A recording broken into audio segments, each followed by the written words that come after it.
चलिए, जो जो पर्दा हटा सकते हैं पर्दा हटाइए, दर्शन दीजिए। तुम लोगों के दर्शन दुर्लभ हो जाते हैं। प्रणाम सर। प्रणाम जी, प्रणाम। सर प्रणाम प्रणाम, वेरी गुड। हरिओम हरिओम। चलिए, पतंजलि योग सूत्र आप पढ़ रहे हैं। महर्षि पतंजलि अद्भुत ग्रंथ है, या कह सकते हैं कि सर्वश्रेष्ठ ग्रंथों की श्रेणी में आता है योग के।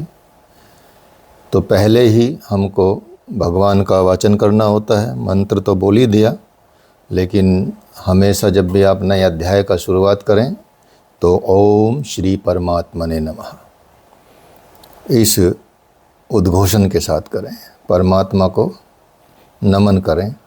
ओम, जैसे कि कल बताया, ईश्वर का वाचक है प्रणव, तस्य वाचकः प्रणवः। समाधिपाद पहला अध्याय है। जैसे कि कल आपको बताया था कि थोड़ा सा इसका और हल्का सा सार बता के तब हम इसको शुरुआत करेंगे। थोड़ा सा बच गया था।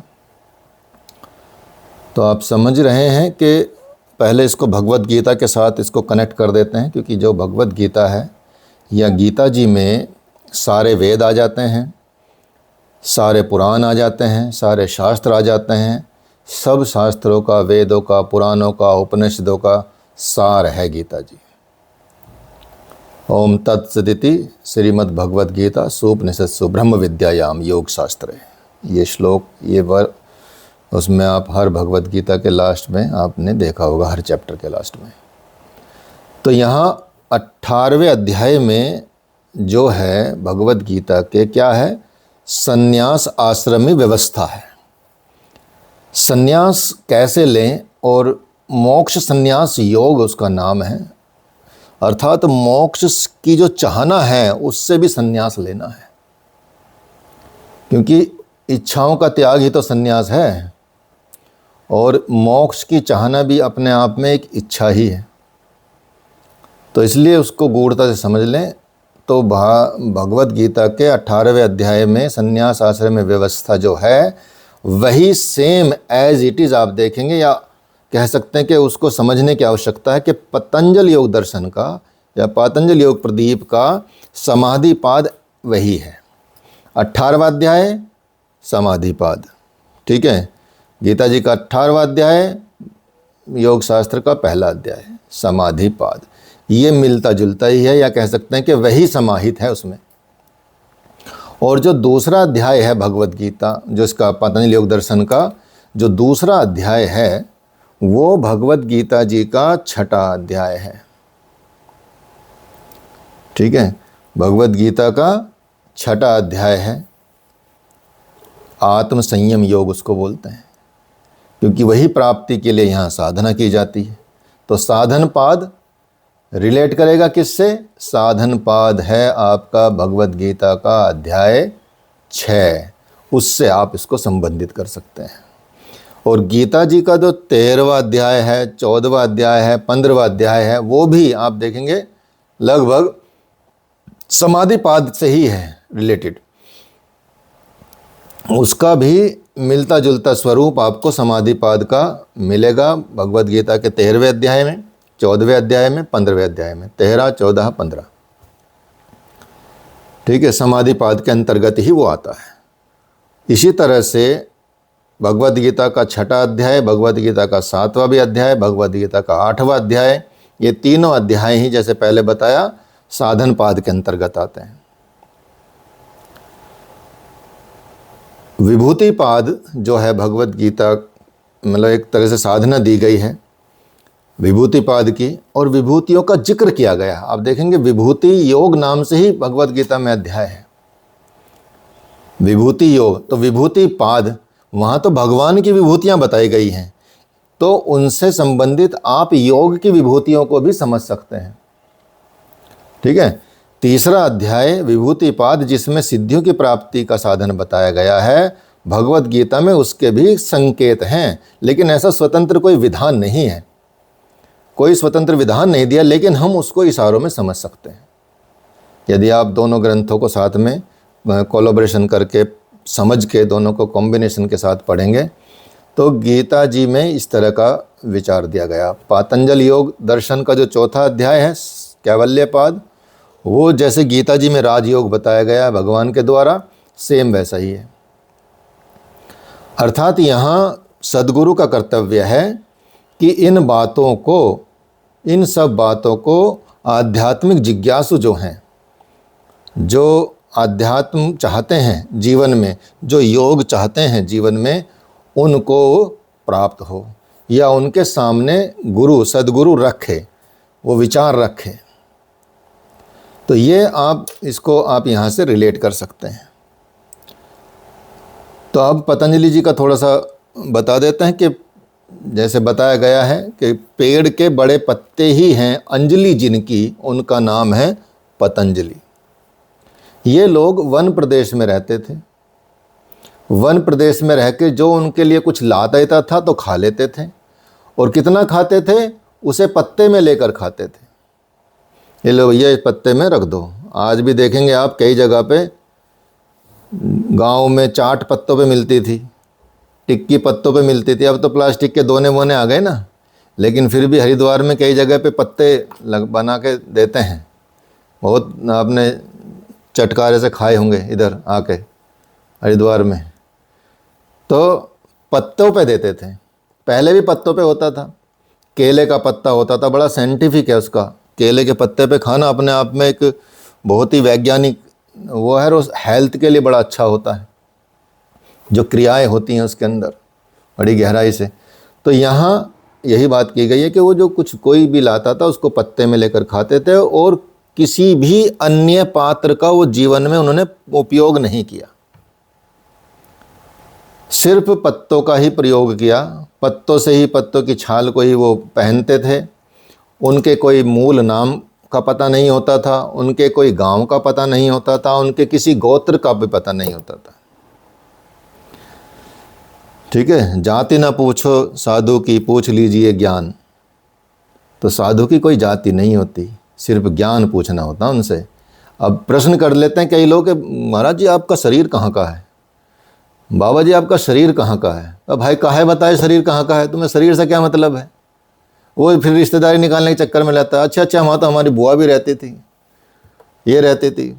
तो ऐसे भगा दिया जाता है संतों के द्वारा, उनको कान पे मार के भागो भाई यहाँ से। तुम तो सिर्फ ज्ञान की बात करने की बजाय तुम तो शरीर की बात कर रहे हो। शरीर कहाँ का है, जगह कहाँ की है, वो पूरा रिश्तेदारी निकालने लगते हैं। तो ये नहीं होता था पहले भी, और आज भी हमारे आश्रम में भी परंपरा है। नीचे आश्रम में 2 बाबा बैठे रहते हैं, शेषानंद बाबा और माधवानंद बाबा। वो इसीलिए बैठे रहते हैं कि कोई रिश्तेदारी निकालने ना आ जाए गुरुदेव के साथ, तो उनको नीचे से टरका देते हैं कि निकलो भाई यहाँ से।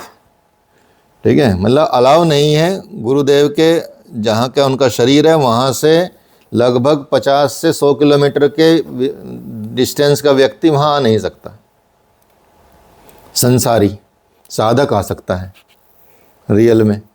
तो इसलिए इन संतों का अपना कोई मूल नाम नहीं होता था, गांव नहीं होता था, गोत्र नहीं होता था, कुछ नहीं पता होता था। क्योंकि जितने भी भारत के ऋषि महर्षि हुए हैं, इसका रीजन है खास, इसका एक कारण है। क्या कारण है? जितने भी ऋषि महर्षि हुए हैं उन्होंने इस पे बहुत ध्यान दिया है, विशेष ध्यान दिया है। किस बात पे? कि सभी लोग उनको अपना माने। भगवान ने भी भगवत गीता में बताया कि ये सभी के लिए है, ये योग जो मैं दे रहा हूं ये सब के लिए है, इसमें कोई भेद नहीं किया जा सकता। इसमें किसी जाति पाति धर्म समुदाय किसी का भेद नहीं किया जा सकता। ऐसे ही जितने भी ऋषि महर्षि होते हैं वो इस पे बड़ा ध्यान देते हैं कि वो किसी की मतलब जाति ना पता चले, किसी की कुल का ना पता चले, किसी का गोत्र ना देखे, क्योंकि वो सब चाहते हैं वो हमें सब अपना माने और हम सब उनको संसार को अपना माने। अब व्यवस्था यहाँ पे बहुत गड़बड़ा गई है, इसलिए जो ये परंपराएं चलती ना, ये अखाड़ा वो अखाड़ा ये अखाड़ा, ठीक है भाई उनके हिसाब से ठीक है, लेकिन एक वो विभेद भी पैदा कर देता है। ठीक है, वो एक सिस्टम को थोड़ा सा हिला देता है। तो यहाँ आप देखेंगे कि बहुत सारे ऋषि महर्षि ऐसे हैं जिनका कोई गांव नहीं पता, जिनका नाम नहीं पता, जिनका प्रदेश का कुछ नहीं पता, और उनका संपूर्ण जीवन जगत के लिए होता है। तो यहाँ महर्षि पतंजलि ने विचार किया कि यहाँ पर उत्तम, मध्यम और निकृष्ट तीनों प्रकार के यहाँ साधक पाए जाते हैं इस धरा पे। और चौथा जो साधक होता है, मध्यम, निकृष्ट और उत्तम से अलावा जो एक चौथा साधक होता है, उसे यहाँ ऋषि बताते हैं कि वो जगत की आत्मा होता है। वो साधक नहीं कहा जा सकता। ज्ञानी त्वात्मैव में मतम, भगवद गीता में बताया गया है कि वो गर्भ से ही संन्यास से विभूषित होता है। अर्थात जैसे ही जन्म लेगा, जन्म लेके ही उसमें वो गुण आ जाएंगे। जैसे महात्मा बुद्ध, ठीक है, जन्म से ही उनमें वो था, तो गर्भ से बाहर आने पर ही कुछ वर्षों में ही वो संन्यास ले लेता है। और महर्षि पतंजलि उन्हीं संतों में से एक थे। वो ब्रह्म की आत्मा थे, जगत की आत्मा थे, और इसीलिए उन्होंने, आप देखेंगे जो महर्षि पतंजलि योग दर्शन लिखा है, ये अपने आप में एक प्रत्यक्षानुभूत व्याख्या है महर्षि योग पतंजलि की। तो महर्षि पतंजलि जी ने योग दर्शन के 4 अध्याय किए हैं, 4 पाद बताए हैं इसके, समाधिपाद, साधनपाद, विभूतिपाद, कैवल्यपाद। और समाधिपाद का पहले वर्णन किया उन्होंने, और वर्णन करके उन्होंने योग की विशेषताओं को बताया है, विशेषताओं पर प्रकाश डाला है। क्यों डाला है विशेषताओं पर प्रकाश? योग की विशेषताएं इसलिए बताई हैं ताकि रुचि जागृत हो, इंटरेस्ट बन जाए आपका योग में। यदि इंटरेस्ट बन गया तो समझ लीजिए कल्याण आपका हो गया। रुचि की तो बात होती है। 3 घंटे की फिल्म ऐसा देख लेते हो बिल्कुल आंख टकटका लगा के, और 5 मिनट किताब नहीं पढ़ी जाती, ठीक है, ऐसा होता है। तो यदि आपका रुचि है तो आप घंटों बिता सकते हैं। ध्यान में यदि रुचि आ गई तो घंटों बिता सकते हैं, योग में रुचि आ गई तो घंटों बिता सकते हैं, आसन में रुचि आ गई तो घंटों बिता सकते हैं।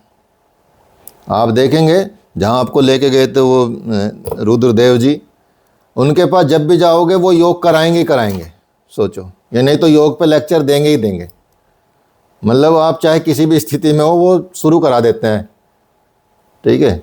तो सोचिए, तो उनका तो जीवन ही योग में है, ऐसे योगी बन जाते हैं। तो इसलिए यहाँ पे विचार किया गया कि पहले रुचि जागृत हो तभी तो आगे बढ़ेगा साधक भी, और फिर वहाँ तक पहुँचने की साधना बता देते हैं।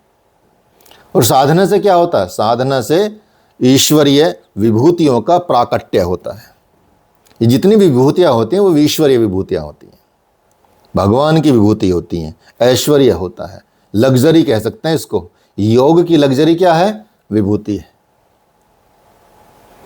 मनुष्य की लग्जरी अलग है संसार में, लेकिन योग की लग्जरी, और अंत में अविनाशी परम पद कैवल्य की प्राप्ति का विधान प्रस्तुत किया गया है। इसलिए पहला अध्याय समाधिपाद में जब हम जाते हैं तो प्रश्न अपने आप में ही एक स्वाभाविक हो जाता है, पढ़ने से पहले ही स्वाभाविक है, क्योंकि किसका ग्रंथ पढ़ रहे हैं हम? योग पे ग्रंथ कर रहे हैं। अब जब योग पे ग्रंथ पढ़ रहे हैं तो पहले ही प्रश्न में स्वाभाविक हो जाता है कि योग मूलतः है क्या? योग मूलतः है क्या? अथ योगानुशासनम। आरंभ करते हैं योग शास्त्र। अथ अपने आप में एक बड़ा गूढ़ शब्द है। अब भी इसका मतलब है नाव, और इसको मंगलार्थक शब्द भी कहते हैं, मंगलाचरण भी कहते हैं, आज्ञा सूचक शब्द भी कहते हैं। अर्थात शास्त्र के प्रारंभ में ही आपको मंगलाचरण करना है। मंगलाचरण क्यों करना है? ताकि शास्त्र पढ़ते समय प्रारंभ में, मध्य में और अंत में कोई व्यवधान उत्पन्न ना हो। आपके इस मार्ग में, योग के मार्ग में कोई व्यवधान ना उत्पन्न हो, इसलिए सबसे पहले मंगलाचरण किया जाता है। इसलिए भारत के हर ग्रंथ में जो ग्रंथ हैं, चाहे योग के ग्रंथ हों, उपनिषद ग्रंथ हों, सब में आपको मंगलाचरण मिलेगा ही मिलेगा, या गुरु की आरती मिलेगी ही मिलेगी, गुरु के लिए प्रार्थना मिलेगी ही मिलेगी। तो क्यों ना अपना जीवन भी आप हर काम अपना योग में बनाने के लिए हर चीज़ के पहले मंगलाचरण करें, चाहे 3 टाइम्स ओम ही बोलें, चाहे कोई मंत्र ही बोलें, कोई भी काम शुरू कर रहे हो, चाहे वो पुराना काम शुरू कर रहे हो, चाहे नया काम शुरू कर रहे हो, क्या फ़र्क पड़ता है। और अंत में तीनों तापों की शांति कर दें। तो ये तो एक परंपरा है, संस्कृति है, इससे सुंदर संस्कृति कहाँ मिलेगी आपको। तो यही बताया गया है कि आरंभ में ही कहते हैं कि योग शास्त्र की शुरुआत करते हैं। योग है क्या? योग एक वास्तव में अनुशासन है। यदि आप अनुशासन में नहीं रहते तो योग भी नहीं हो सकता। ठीक है, अनुशासन बहुत ही इम्पोर्टेंट चीज़ है जीवन में। यदि आप क्लास में लेट आ रहे हैं 1 मिनट भी, तो इसका मतलब आप योग को समझ ही नहीं रहे हैं। बोलने के बाद भी, हाँ जी हम आएंगे, सुबह आएंगे गुरुजी, सुबह ही आ जाएंगे, एकदम 5 बजे आपको यहीं मिलेंगे। अब 6 बजे तक गुरुजी वेट कर रहे हैं, अकेले योग कर रहे हैं। ठीक है तो बच्चे नदारद हैं। अब कोई ना कोई बहाना तो बनाना पड़ेगा गले खराब हो गया था गुरुजी, क्या करें। ठीक है, थोड़ा फीवरिश सा हो रहा था, ये हो रहा था। भाई हमको पता है सब बहाने बनाते हैं। तुमको आने के लिए बोला है, योग करने के लिए कोई बोला है? बीमार है तो आके बैठो कंबल ओढ़ के, कुछ तो मिलेगा।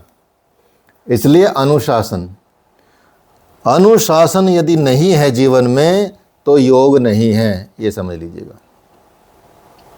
इसलिए इसका पालन करने के लिए आपको इसकी आदत डालनी पड़ेगी, अर्थात इसकी बार बार प्रैक्टिस करनी पड़ेगी कि चलो अपने सुख का त्याग करें, नींद का त्याग करें, कंबल रजाई का सर्दियों में त्याग करें, एसी का त्याग करें गर्मियों में, और योग की क्लास में जाएं।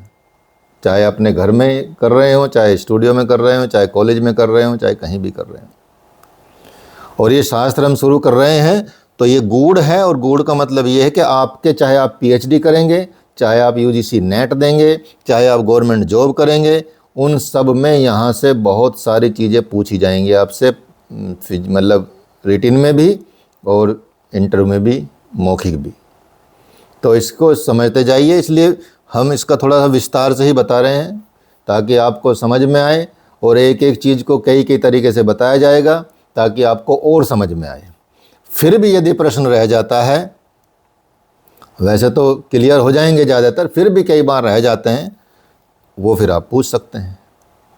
तो इसलिए आप देखेंगे योग अनुशासन है, अर्थ एक आज्ञावाचक शब्द है। आज्ञावाचक क्यों है वो भी मैं बताता हूँ आपको।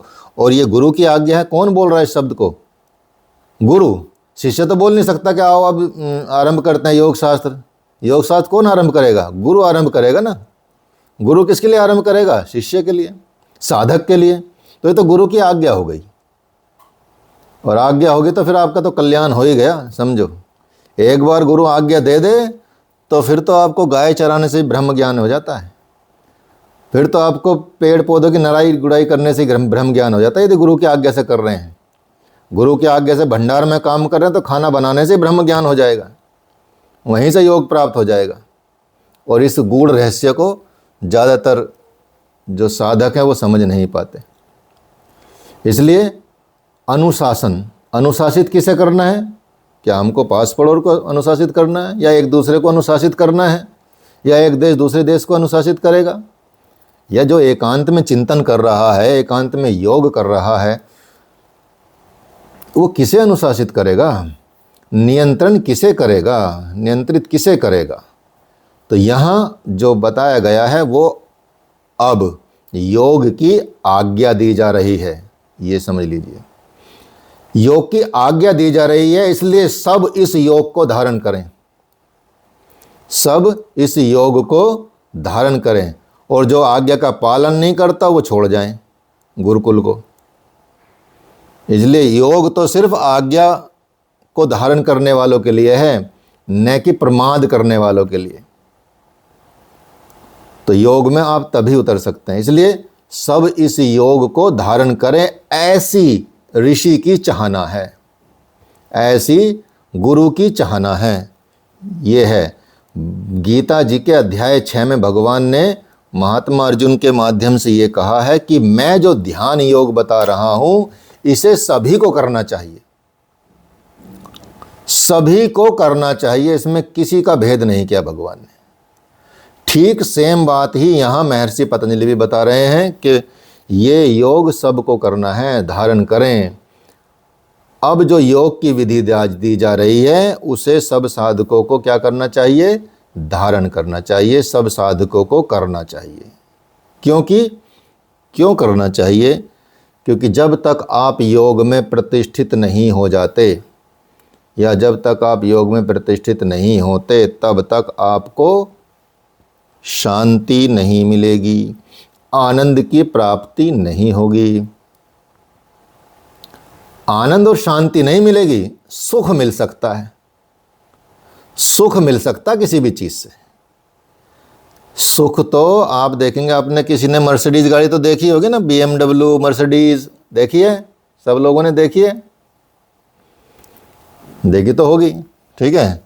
और कई बार तो आपने उसमें कुत्ता बैठा भी देखा होगा, पीछे खिड़की में देखा है, और मुंह निकाल के बाहर बैठा हुआ रहता है, एकदम हवा लेता रहता है, एकदम वादियों का मज़े लेता है।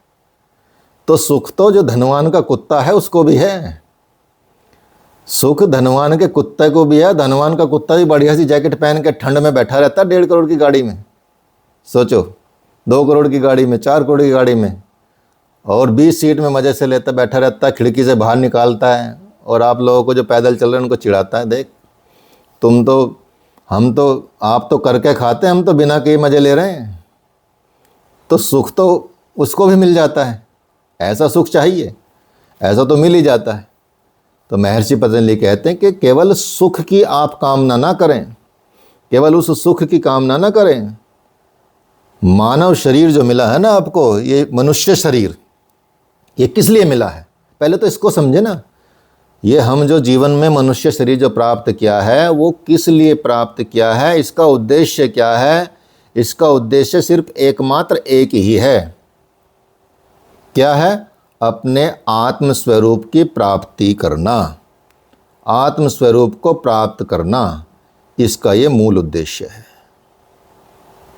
हमको किसी की खुशी के लिए कुछ नहीं करना चाहिए, ठीक है। हमको ये नहीं चलना चाहिए कि भाई समाज में ये देख लेगा तो ये हो जाएगा, ये समाज ये कहेगा।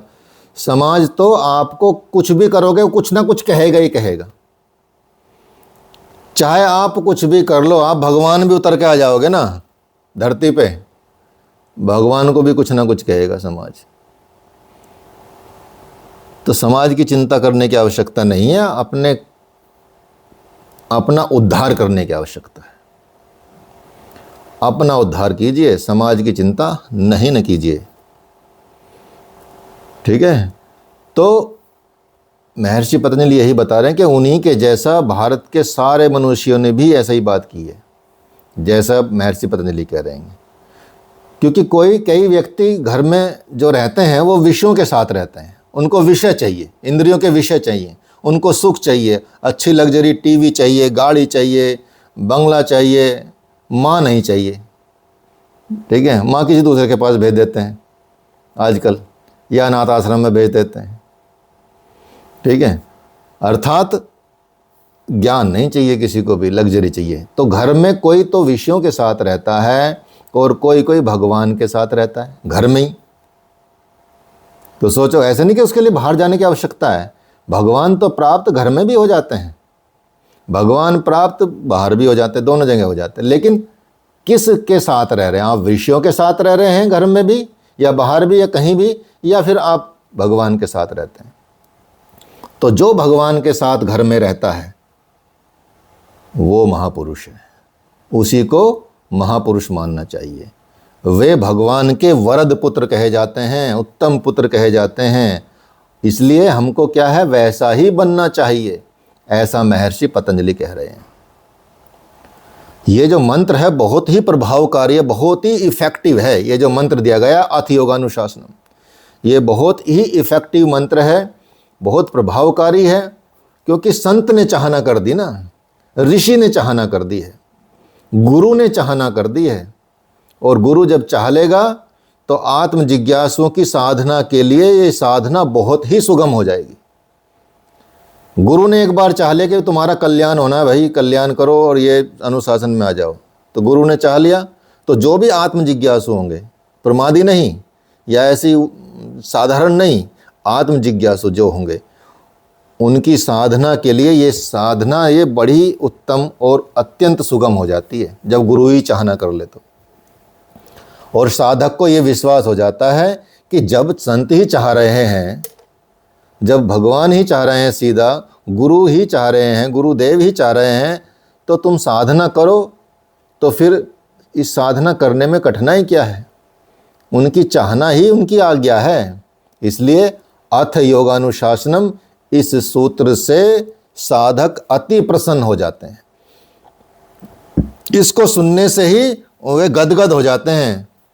अथ योगानुशासनम, आओ बेटा योग शास्त्र शुरू करते हैं। किसी किसी का भाग्य होता है 6-6 महीने, 6-6 1-1 साल जो साधना, जो योग उसमें जाते थे, गुरुकुल में जाते थे योग के लिए, तो गुरु उनसे बड़े काम कराते थे, झाड़ू लगवाना, पौधे लगवाना, गाय का, भंडार का, सारा काम कराते थे, लेकिन योग नहीं बताते थे। तो कई लोग छोड़ के भाग जाते थे, अरे गुरुजी तो कुछ करा ही नहीं रहे, यहाँ काम कराने के लिए बुला लिया। ठीक है, उनमें से बचते थे 1-2, 2-4, 5-6 जो भी बचते, जिनमें धैर्य होता था, जिनमें गुरु के प्रति श्रद्धा होती थी। श्रद्धावान जो होते हैं उन्हीं को ज्ञान प्राप्त होता है। तो इसलिए ये सूत्र बड़ा ही महत्वपूर्ण है, प्रसन्न हो जाना चाहिए इससे। तब बोलते थे जो बचते थे कि आओ नाओ अथ योगानुशासनम, आइए अब योग का अनुशासन या योग शास्त्र शुरू करते हैं, तो साधक अति प्रसन्न हो जाते हैं। भगवान श्री राम ने राक्षस राज रावण के पास अंगद को अपने भक्त को दूत बनाकर लंका भेजने की आज्ञा दी, तो अंगद तुरंत चल पड़े। 1 सेकंड भी नहीं लगाई उन्होंने, 1 सेकंड भी सोचा भी नहीं कि अब आगे होगा क्या। लेकिन सेम आज्ञा कुछ महीने पहले ऐसी ही आज्ञा जामवंत ने अंगद को दी थी कि जाओ भाई वहां चले जाओ, लेकिन अंगद ने जामवंत की आज्ञा पे विश्वास ही नहीं किया। और जब भगवान श्री राम ने ऐसी आज्ञा दी तो भक्त अंगद बहुत ही प्रसन्न हो गए। इतने प्रसन्न हो गए कि भगवान ने आज्ञा दे दी, अब तो चाहे जो कुछ हो मैं चला ही जाता हूँ, अब मेरा जीवन रहे न रहे, बस एक बार आज्ञा का पालन हो गया भगवान की, बस हो बात खत्म। तो कहते हैं कि आपका काज तो स्वयं सिद्ध है प्रभु, आज्ञा देकर तो आपने मुझे बढ़ाई दे दी, आपका तो काम स्वयं सिद्ध हो जाता है जैसी आप आज्ञा देते हैं ना। आज्ञा देके तो आपने मुझे और बड़ा बना दिया, मेरा बड़प्पन बढ़ा दिया। स्वयं सिद्ध सब काज नाथ मोहि आदरु दियु, लंका कांड में ये बात कही गई है। अंगद का कहना है कि शक्ति सदगुरु की आज्ञा में वास करती है, और यही बात महर्षि पतंजलि कहते हैं कि जो आत्म जिज्ञासु है अत्यंत संतुष्ट हो जाते हैं जैसी गुरु की आज्ञा मिलती है। और वो यहाँ तो ब्रह्म स्वरूप ऋषि मुझे आज्ञा दे रहे हैं, महर्षि पतंजलि आज्ञा दे रहे हैं, गुरु आज्ञा दे रहे हैं, जो वर्तमान के महर्षि पतंजलि हैं, ऋषि पतंजलि हैं, वो आज्ञा दे रहे हैं। इसलिए मेरी साधना तो सिर्फ एकमात्र बहाना सिद्ध होगी, काम तो गुरुजी ने कर डाला पहले ही। इतना खास है ये सूत्र। इसलिए अब वो कहते हैं कि वह कौन सी प्रक्रिया है जिससे आप योग स्वरूप हो जाएंगे। वे योग स्वरूपता को आत्म स्वरूपता की संज्ञा भी दे रहे हैं। योग स्वरूपता मतलब आत्म स्वरूपता। इसलिए ब्रह्म की क्रिया चाहे देखना हो, चाहे बोलना हो, चाहे सुनना हो, चाहे कुछ भी करना हो, ब्रह्म की क्रिया हो, वो अपने आप में योग स्वरूप ही है। उसके लिए एक अलग अलग आसनों की आवश्यकता नहीं होती, बस हर दृष्टि में हर तरह से ब्रह्म की क्रिया होनी चाहिए आपके द्वारा, तो वो अपने आप में योग स्वरूप ही है। योग स्वरूपता में ही शक्ति का वास है। जैसे शरीर की छाया शरीर का पीछा करती है ना, उसी तरह से उसी प्रकार जब आप योग स्वरूप होते हैं, अर्थात आपकी सारी क्रिया योग स्वरूप होती है, तो शक्ति आपका अनुगमन करती है। और जब शक्ति अनुगमन करती है और आप चिंतन करते हैं, एकांत में चिंतन करने लगते हैं, अनुशासन में रहने लगते हैं, चीज़ों को नियंत्रित करने लगते हैं, तो भगवान आगे कहते हैं महर्षि पतंजलि, योगश्च चित्तवृत्ति निरोधः। अतः वो कहते हैं योगस्य चित्तवृत्ति निरोध, चित्त की वृत्तियों का निरोध अर्थात सर्वथा रुक जाना ही योग है। योग क्या है? वृत्ति तो एक तरंग है, वृत्ति एक तरंग है, मन में उठने वाली बहुत सारी संकल्पों की लहर है। बहुत सारे संकल्प विकल्प मन में उठते रहते हैं, उनका रुक जाना, अचल ठहर जाना, वो योग है। तो योग से चित्तवृत्ति निरोध, चित्त की वृत्तियों पर संयम हो जाना, चित्त की वृत्तियों को स्तंभित कर देना। जैसे आती हुई भीड़ को कोई संत कहे ठहरो, तो सारी भीड़ वहीं ठहर जाती है। ठीक वैसे ही चित्त की वृत्तियों को रोक देना ही योग कहा जाता है। रोका कैसे जाएगा, इसका भी विस्तार से वर्णन होगा आगे। अब तो सिर्फ इतना देख लीजिए कि चित्त से वृत्तियों का जो प्रवाह है, प्रवाहित हो रहा है, उसको रोक देना, उससे उदासीन हो जाना, यह उस साधक के लिए है जो अपने को शरीर नहीं मानता। जिसने अपने को शरीर मान लिया, उसकी साधना में बड़ा टाइम लगेगा। जैसे एक अपने गुरुदेव के पास दो लोग आए संगीत की शिक्षा लेने के लिए कि गुरुजी मुझे संगीत सीखना है, तो कितना समय लगेगा। तो गुरुदेव ने प्रश्न किया कि भाई ऐसा बताओ, तुमने पहले संगीत सीखा कुछ जो तुम सीखने आ गए? तो कहा नहीं गुरुजी, संगीत तो नहीं सीखा। कि तो फिर तुमको तो लगभग 6 महीने लगेगा संगीत सीखने में। फिर दूसरा तो बड़ा खुश हुआ कि गुरुजी ने ऐसा प्रश्न पूछा, तो मैं तो कई साल से संगीत सीख रहा हूँ, तो मुझे तो और कम टाइम लगेगा। तो गुरुजी ने उनसे पूछा, गुरुदेव ने, कि भाई तुमने संगीत सीखा है? कि हाँ गुरुजी, संगीत तो मैं 2 साल से सीख रहा हूँ। कि अच्छा, तो गुरुजी मुझे कितना टाइम लगेगा? गुरुदेव ने बताया कि तुमको भाई 2 साल लगेंगे।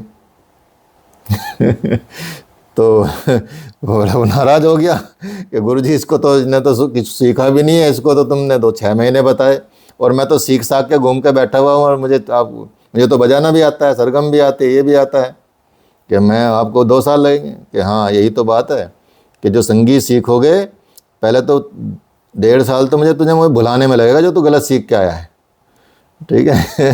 पहले उसको रिमूव करना पड़ेगा, तभी तो आगे बढ़ेगा। और इसको तो सीधा सिखाना ही है, इसमें तो कोई कमी नहीं है, इसमें तो एकदम सीधा ये सीखेगा।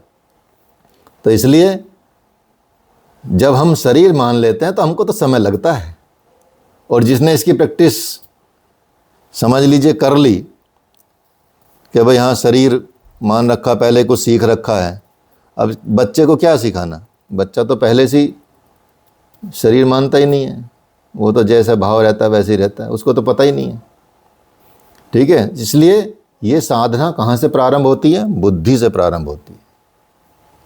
इसलिए दूसरे पाद में महर्षि पतंजलि ने साधन पाद की साधना मन से होती है। बुद्धि से प्रारंभ होने वाली साधना में क्लेश नहीं है, इसलिए इस पाद का नाम समाधि पाद, अर्थात जो शरीर का अभिमान करने वाले के लिए ये नहीं है, घमंड करने वाले के लिए नहीं है। पढ़ाया तो जाएगा ही, पढ़ाया तो जाता ही है हर जगह पे, कॉलेजों में, विश्वविद्यालयों में और कहीं कहीं आश्रमों में भी, ये विषय अलग बात है। लेकिन जब आप सिद्धांत जान जाएंगे, और सिद्धांत जान लेने से उसके प्रयोग में आपको सुगमता हो जाएगी। सिद्धांत समझ गए तो प्रयोग करने में सरलता आ जाएगी। इसलिए लोग ज़्यादातर कहते हैं कि विचार थमते नहीं, साधना में नींद बाधा बन जाती है, आलस्य प्रमाद बाधा बन जाते हैं, और बीते हुए समय की अतीत की बहुत याद आती है, पुनः पुनः याद आ जाती है, विचार आते हैं, विषयों की स्मृति बहुत ही बाधा डालती है। ठीक है, एक बार बर्गर खाया तो उसकी बहुत याद आती है, जैसे ही मैकडी दिखेगा तो बर्गर की याद आ जाती है, बहुत बड़ा बर्गर था भाई, ऐसा याद आ जाता है। तो ये स्मृतियां हैं। इस बात को भी बताया जाएगा। ऋषि इस बात को स्पष्ट कर देना चाहते हैं, इस बात को स्पष्ट कर देना चाहते हैं कि चित्त की वृत्तियों को तो लगभग सभी लोग जानते हैं, मन ही नहीं मानता, बुद्धि बिगड़ी हुई है, इसलिए तुरंत निर्णय पे तो नहीं पहुंच पाते, तत्काल यथार्थ निर्णय नहीं ला पाते। इन बातों को वो कह रहे हैं, और ये सब चित्त की वृत्तियां हैं। चित्त की वृत्तियों का निरोध हो जाना अर्थात आपके अधिकार में हो जाना, आपके कंट्रोल में हो जाएगा। आप चाहें तो आए, आप चाहें तो ना आए, आपके नियंत्रण में आ जाना। अब चित्तवृत्तियों को रोकना है तो ये आगे के मंत्र में भी बताया गया कि क्या रोक के क्या होना है, किंतु पहले ये समझ लें कि संत इन चित्तवृत्तियों को रोककर किसका निर्माण करते हैं? एक नवीन चित्तवृत्ति का सृजन करते हैं। संत नवीन चित्तवृत्ति का सृजन करते हैं। अब इन नवीन चित्तवृत्तियों में आप देखेंगे जो शास्त्र हैं, पुराण हैं, उपनिषद हैं, ये सब चित्त की वृत्ति नहीं कहे जाते हैं, ये ब्रह्म वृत्ति कहे जाते हैं। कभी इनको भी आप चित्तवृत्ति मान लो कई बार कि हमको तो जी गीता जी की याद आती है, हम तो गीता जी के मंत्र याद आ जाते हैं। वो चित्त की वृत्तियाँ नहीं है, वो तो ब्रह्म वृत्ति हैं, उनको तो सहज में आने दो, कोई दिक्कत नहीं। मनुष्य, पशु, कीट, पक्षी, पतंगे सभी जब तक ज्ञान नहीं रहता तब तक चित्त स्वरूप में रहते हैं, अर्थात जब तक उसी जैसा उसका चित्त है वैसे स्वरूप में रहते हैं, शरीर रूप में रहते हैं, मन रूप में रहते हैं, बुद्धि रूप में रहते हैं। कभी तो कोई पुरुष अज्ञान में ही रहता है। कैसे अज्ञान में रहता है? बेटे के पास पिता के रूप में रहता है, लेकिन माँ के पास पुत्र के रूप में रहता है, पत्नी के पास पति के रूप में रहता है, स्वामी के पास सेवक के रूप में रहता है, सेवक के पास स्वामी के रूप में रहता है। जितने भी नाते गोते वे सामने आते जाते हैं, उन नाते के गोते के अनुसार ही आपका चित्त हो जाता है। सब आम लोगों की यही कहानी है। किंतु चित्तवृत्तियों का यदि निरोध कर लें, अपने वश में कर लें, स्तंभित कर लें, तो फिर क्या होगा? फिर क्या होगा? फिर बताते हैं उससे लाभ क्या है। चित्तवृत्तियों का निरोध कर लिया तो उससे लाभ क्या है? उससे लाभ है, इसका उत्तर देते हैं महर्षि पतंजलि, तदा दृष्टु स्वरूप स्थानम, तदा दृष्टु स्वरूप अवस्थानम। उस समग्र दृष्टा की अपने रूप में स्थिति हो जाती है, अपने स्वरूप को जान लेता है। दृष्टा जो है आत्मा, दृष्टा आत्मा जो है वो चैतन्य है, सर्वथा निर्मल है, एकदम पवित्र है, किसी से लेप नहीं है, और अपने ही परमात्म स्वरूप में स्थित हो जाता है। वृत्तियों का निरोध से यही लाभ है, यही प्राप्ति है, नैष्ठिकीम सिद्धि या परम तत्व का विदित हो जाना। परम तत्व आपके सामने एकदम प्रेजेंट हो जाएगा, आप आत्म स्वरूप हो जाएंगे, आप अपने स्वरूप में स्थित हो जाएंगे। यहाँ प्रश्न यही उठता है कि चित्त वृत्तियों का निरोध होने से पहले क्या दृष्टा अपने स्वरूप में स्थित नहीं रहता? उस समय दृष्टा का स्वरूप क्या रहता है, इसके लिए भी आगे बताई जाएंगी चीज़ें। तो जब चित्तवृत्ति का निरोध हो जाएगा, चाहे जिस साधना से हो, चाहे जो मार्ग अपनाएं आप, उससे मतलब नहीं है, 1000 मार्ग बताए गए हैं, इसलिए सबके लिए सब मार्ग हैं, सबके लिए सब मार्ग हैं। जैसा जिसका मन है, जैसा जिसका विधान है, जैसा जिसका माहौल है, जैसा जिसका एनवायरनमेंट है, सब में दृष्टा बना रह सकता है। उस समय दृष्टा अपने स्वरूप में स्थित हो जाता है। तो उनका कहना है कि बिना इसके तो दृष्टा अपने स्वरूप में स्थित होगा ही नहीं। जब शत्रु का वध करना है तो उसके सारे ठिकानों को जानना जरूरी है ना। हमको जो हमारे पास में अहम का शत्रु, ये सब शत्रु बैठे हुए हैं जो हम संसार में लिप्त रखता है, उसके ठिकाने जानो। कहाँ कहाँ छिपे बैठे हैं। कोई मन में छिपा बैठा है, कोई माइंड में छिपा, मतलब हृदय में छिपा बैठा है, कोई मस्तिष्क में छिपा बैठा है, कोई वृत्तियों में छिपा बैठा है, कहाँ कहाँ छिपा बैठा है, पकड़ो। तो जब शत्रु का वध करना होता है तो उसके सारे ठिकाने जानने जरूरी हैं, और अपनी शक्ति सामर्थ्य का भी पता भी होना चाहिए कि हमारे अंदर कितनी शक्ति सामर्थ्य है, उसको भी बढ़ाओ यदि कम है तो। और कहते हैं कि आप तो शुद्ध हैं, साक्षी आत्मा ही हैं, किंतु बिखरे हुए चित्त के कारण आपकी स्मृति बिखरी सी नजर आती है। आत्म स्वरूप में स्थित न होने के कारण आप अपने को शरीर रूप में स्थित पाते हैं, और सिद्धि हो गई है इस बात की, तो शरीर की सिद्धि हो गई है, शरीर भाव की सिद्धि आ गई है आपके अंदर। हर चीज़, जैसे ही आपका कोई नाम पुकारेगा, आपका नाम पुकार के आपकी प्रशंसा करेगा तो मन में गदगदाहट आ जाएगी। आपका नाम पुकार के जैसे आपकी गाली देगा कोई तो आपको गुस्सा आ जाएगा। इतना शरीर से अटैचमेंट हो गया है भाई। काहे अटैचमेंट है इस शरीर से? ठीक है, तो क्यों कोई दे रहा ले रहा है, क्या मतलब है यदि आपको स्वरूप में स्थित होना। इसलिए बुद्धि के द्वारा मैं शरीर नहीं हूँ यह जान लेना चाहिए, और जब ये जान लेने पर आप दृष्टा रूप हो जाते हैं। आपको जाना है पूरब और चले गए पश्चिम, 10 कोस पश्चिम में, तो आपको 10 कोस पीछे लौटना पड़ेगा ना, फिर वहाँ से यात्रा प्रारंभ होगी। और जैसे आप आत्मा हैं और जान लिया कि मैं शरीर हूँ और इसकी सिद्धि भी हो गई, तो फिर लंबे समय तक याद रखना होगा कि मैं शरीर नहीं, फिर तो लंबा टाइम लगेगा। किसी ने गुरुदेव से पूछा, एक संत ने, कि गुरुदेव मेरा दृष्टापना कैसा है, अब मैं कैसे दृष्टापना हो गया। तो गुरुदेव ने कहा कि आप में न दृश्य है, न दृष्टापना है, और न दर्शन है। इन तीनों से ही आपका जो स्वरूप है वो विलक्षण है। न दृश्य है, न दृष्टापना है, न दर्शन है, इन तीनों से अलग हैं आप कुछ।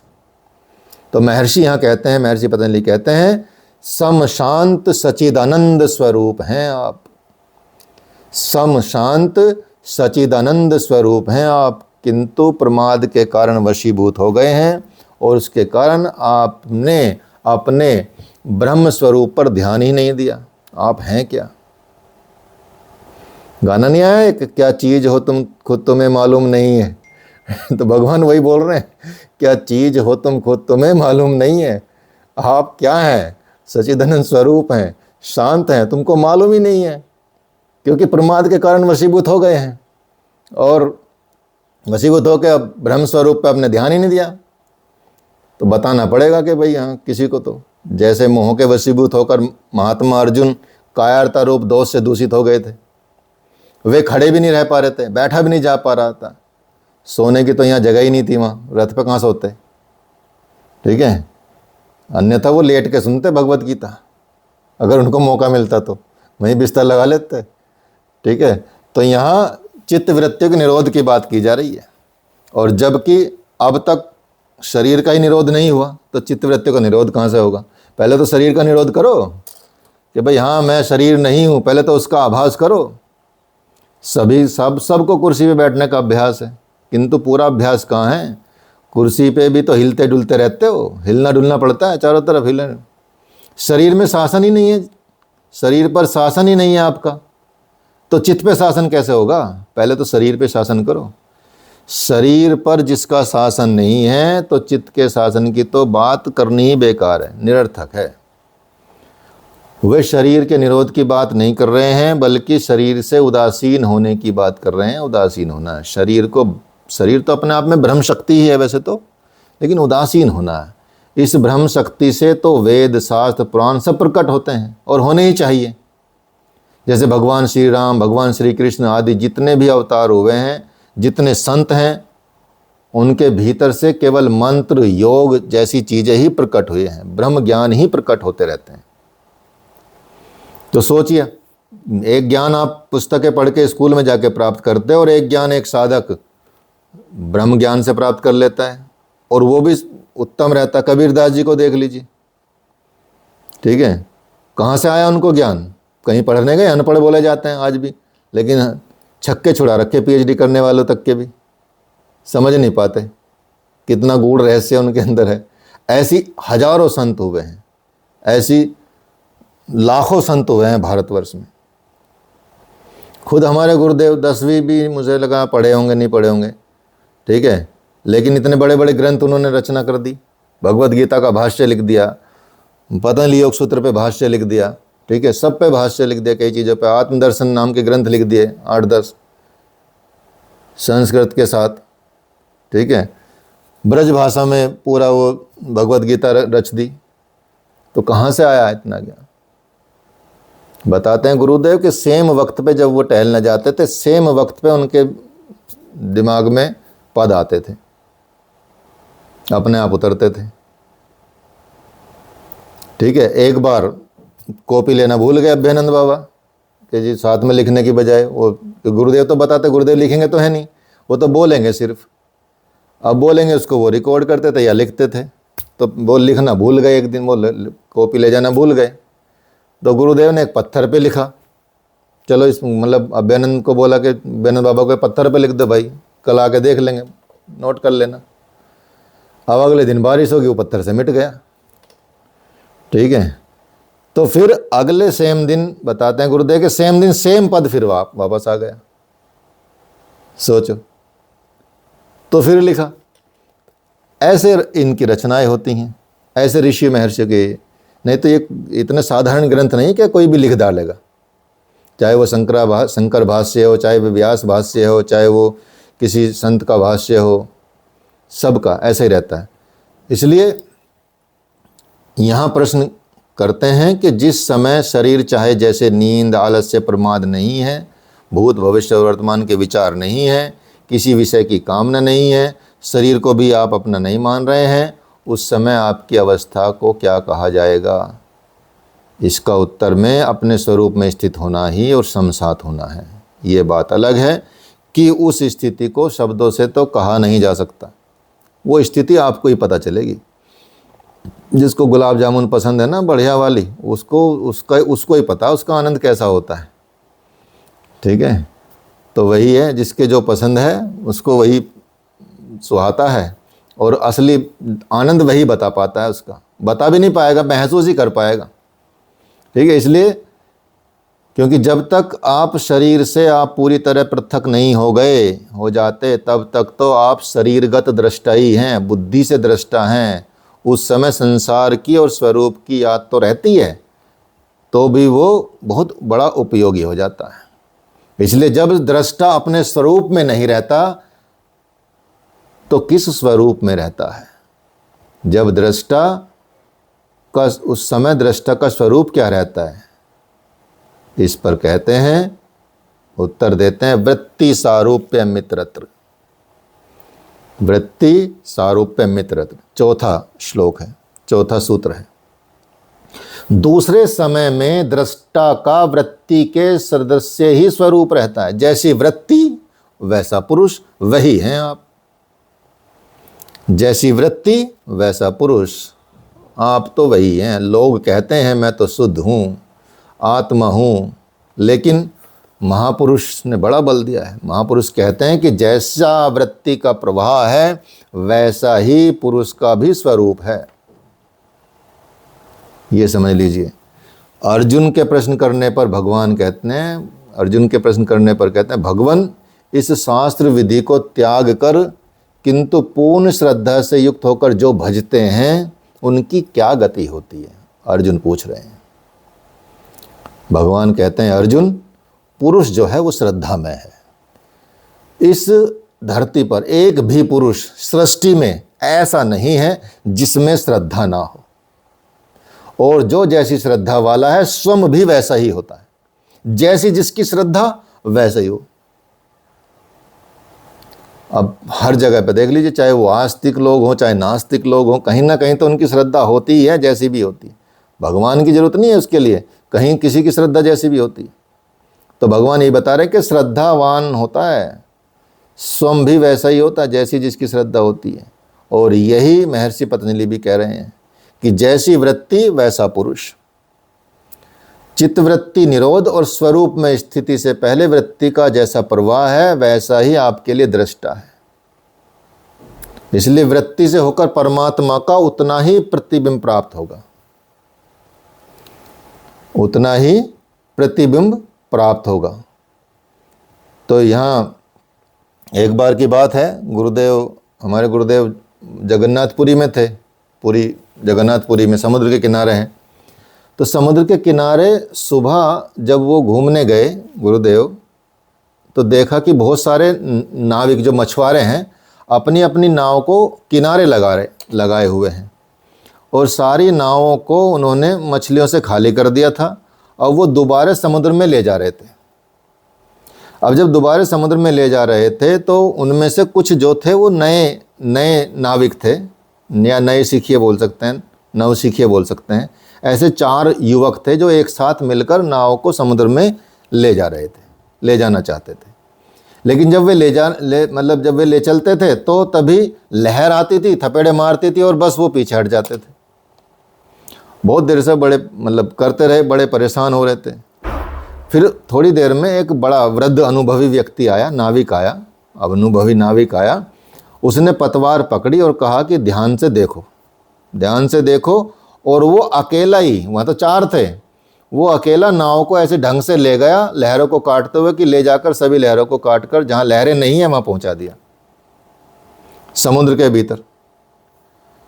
अब आत्मानंद बाबा साथ में थे। तो गुरुदेव ने पूछा आत्मानंद बाबा से कि लाओ 50 या 100 रुपये लाओ, अगर हों तुम्हारे पास तो इनको, जो बुजुर्ग हैं उनको पुरस्कार दिया जाएगा। काफ़ी टाइम पहले की बात है। तो फिर गुरुदेव ने आत्मानंद से पूछा कि क्या इस घटना से क्या ज्ञान हुआ तुमको, क्या ज्ञान हुआ इस घटना से? तो बाबा ने बोला कि बात समझ में नहीं आई गुरुदेव। तो गुरुदेव ने बोला कि जो लहरें हैं ना, ये किनारे पर ही हैं, भीतर लहरें नहीं हैं। उसी प्रकार प्रारंभ में ऊपर चित्त में लहरें होती हैं, चित्त की वृत्तियां होती हैं। यदि कुशलता से आपने प्रवेश किया तो समाधिपाद कुशलता प्रदान कर देता है। अर्थात आपको कुशलता से बस प्रवेश कर लेना है और फिर लहरें खत्म। समाधिपाद वही कुशलता प्रदान कर देता है आपको उस लेवल पे लेके आ जाता है कि भाई हाँ, अब मैं कर सकता हूँ। तो यहाँ महर्षि पतंजलि बता रहे हैं कि जो वृत्तियाँ हैं वो क्या हैं, वृत्तियाँ क्या हैं। प्रश्न ये उठता है कि ये वृत्ति है क्या, वृत्तियों का स्वरूप क्या है। तो यहाँ महर्षि बताते हैं, लास्ट श्लोक कर लेते हैं इसको, इसमें थोड़ा सा निकल जाएगा टाइम। वृत्त्यः पंचतयः क्लिष्टा अक्लिष्टा। 5 तरह से विभक्त ये वृत्तियां 2 प्रकार की होती हैं।